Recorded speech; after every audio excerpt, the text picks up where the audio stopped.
नमस्कार मंडळी, मी नेहा। आज आपण वेज कटलेटची रेसिपी बघणार आहोत। तर रेसिपी करायला खूप सोपी आहे, खूप छान आणि पौष्टिकसुद्धा आहे। मुलांना डब्यातसुद्धा द्यायला खूप इझिली देऊ शकता तुम्ही।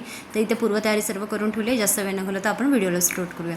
तर आता इथे काय केलेलं आहे, मी 6 ते 7 मीडियम साईजचे बटाटे घेतलेले आहेत, उकडून साल काढलेला आहे आणि किसणीवर त्याचं किस करून घेतलेला आहे बटाट्याचा। सोबतच बीट आणि गाजरचा पण आपण किस करून घेतलेला आहे आणि शिमला मिरची आणि वाटाणा जो असतो ना, तो मिक्सरमधून क्रश केलेला आहे मी। इथे मसाल्यांमध्ये मी इथे आमचूर पावडर, लाल तिखट, हळद, गरम मसाला, धने पावडर आणि मीठ अशा प्रकारे हे बेसिक मसाले घरातले घेतलेले आहे। जर तुम्हाला इथे याच्यामध्ये ॲड करायचं असेल काही कमी जास्त तर तुम्ही ॲड करू शकता तुमच्या इच्छेप्रमाणे। आणि आता कढई गॅसवर तापायला ठेवली, त्याच्यात थोडंसं तेल टाकायचं, जिरं टाकायचं आणि आपण मसाले घेतलेले ते चांगले परतून घ्यायचे। आणि परतून झाल्यानंतर आपण ज्या भाज्यांची तयारी केलेली आहे पूर्वतयारी, ती भाज्या आपल्याला ह्याच्यामध्ये सर्व ॲड करायच्या आहेत। या सगळ्या भाज्या कच्च्या घेतलेल्या आहेत आपण, तर या आपण बारीक करून घेतलेल्या आहेत, त्यामुळे शिजायला जास्त वेळ लागत नाही।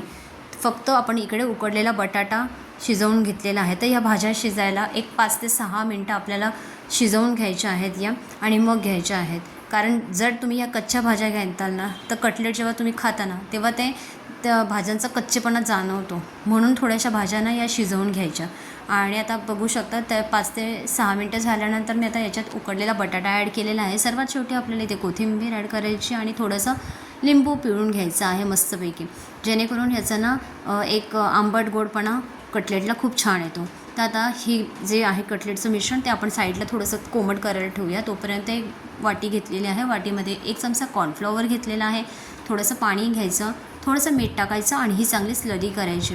नंतर इथे ना मी इथे फक्त मीठ वापरलं आहे। जर तुम्हाला इथे मिरी पावडर वापरायची असेल तर थोडीशी मिरी पावडर तुम्ही वापरू शकता। तर मिरी पावडर मी इथे स्किप केलेली आहे। तर ही झाली स्लरीची तयारी आपली। आणि आता एका साईडला ना मी ब्रेड क्रम्स करून घेतलेले आहेत, ते घरीच केलेले आहेत। मी ब्रेड दुकानातून आणला आहे, मिक्सरमध्ये ब्रेडचा असा भुगा करून घेतलेला आहे। तर थोडासा भुगा ना मी या कटलेटच्या मिश्रणावर टाकते। सोबतच ना पोह्याची पावडरसुद्धा मी मिक्सरला घरीच फिरवलेली होती। तर ही पोह्याची पावडरसुद्धा इझिली घरी मिक्सरला फिरवली जाते। तर ही पावडर मी 1 वाटी घेतली आहे आणि अख्खी 1 वाटी मला एवढ्या मिश्रणासाठी ही पावडर लागलेली आहे। या पावडरमुळे काय होतं पोह्याच्या, की बाइंडिंग खूप छान येतं ह्याला। मग जेव्हा तुम्ही कटलेटचे वळता ना, त्या खूप छान इझिली वळले जातात कटलेट, आणि तेवढेच ना क्रिस्पी लागतात खातानासुद्धा। तर आता थोडंसं मी खाऊन बघते व्यवस्थित झालं आहे की नाही सगळं।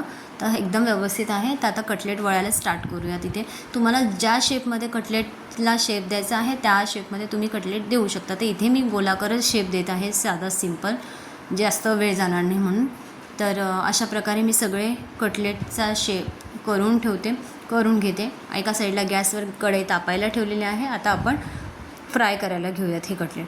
तर आता पण आपल्याला काय करायचं आहे, हे डीप फ्राय करायचं आहे आपल्याला। तर मी इथे डीप फ्रायसाठी मोठी कढई घेतलेली आहे। जर तुम्हाला शॅलो फ्राय करायचं असेल तर शॅलो फ्रायसाठी हे डायरेक्टली तुम्ही शॅलो फ्राय करू शकता, हे जे कटलेट आहेत। आता मला डीप फ्राय करायचे आहेत, तर म्हणून मी काय केलेलं आहे, इथे स्लरी करून ब्रेड क्रम्समध्ये घोळून घेतलेले आहेत आणि मग ते सोडत आहे।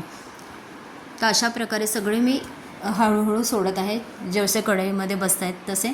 जास्त पण एकदम डायरेक्ट टाकू नका, आणि त्याला धक्का लगेच आपल्याला द्यायचा नाही आहे चमच्याने किंवा झाऱ्याने।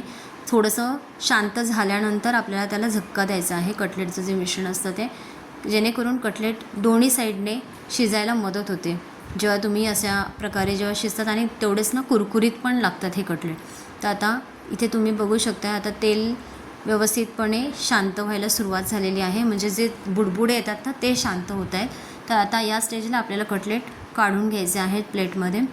तर हे कटलेट आहेत ना तुम्ही मुलांना शाळेच्या डब्यामध्ये सुद्धा देऊ शकतात। जर तेलात ट्राय नसेल करायचे तर तुम्ही तव्यावर नुसते शॅलो फ्रायसुद्धा करू शकता आणि मुलांना डब्यात देऊ शकता। खूप छान आहेत, पौष्टिक आहेत, मुलांना डब्याला देण्यासाठी अगदी सोयीस्कर आहेत। तर ही नक्की रेसिपी ट्राय करून बघा, आणि हा व्हिडिओ आवडला असेल तर लाईक करा, शेअर करा, आणि चॅनलवर नवीन असेल तर सबस्क्राईब करा। थँक्यू।